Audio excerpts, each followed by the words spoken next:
బాబు. అంటే వాడికి ఏదో బాధ, ఏదో కసి వాడికి. పోనీ కసి మొత్తాన్ని పట్టేశారు అబ్బాయిని.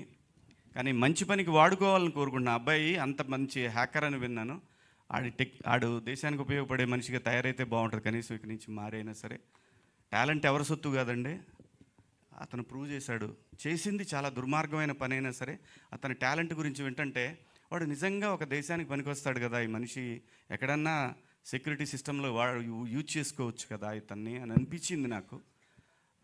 కానీ తెలిసి తెలియని వయసు, ఖచ్చితంగా ఏదో డబ్బు లేని తనం ఇవన్నీ వెంటబడి అతని మైండ్లో ఇలాంటి ఒక ఆలోచన వచ్చి చాలామందికి ఇబ్బంది పెట్టాడు. చాలామందికి ఇబ్బంది, తనకు తెలియదు, చాలామందికి ఉపయోగపడుతున్నా అనుకున్నాడు. కానీ బట్ మనకంటూ ఒక రాజ్యాంగం, దానికి లోబడి అందరం బతకాలి కాబట్టి దాన్ని వదిలేశాడు. కానీ ఇక నుంచైనా అతను మారాలని కోరుకుంటున్నాను. సినిమా థియేటర్లో ఉన్న ఎక్స్పీరియన్స్ దేంట్లోనూ ఉండదండి. మనం మొబైల్లో చూసినా డబ్బులు కట్టాలంటే ఎంత అండి.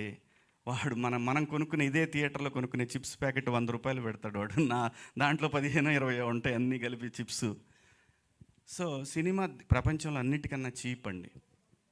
అంటే కొంతమంది మాట్లాడుతూ ఉంటారు.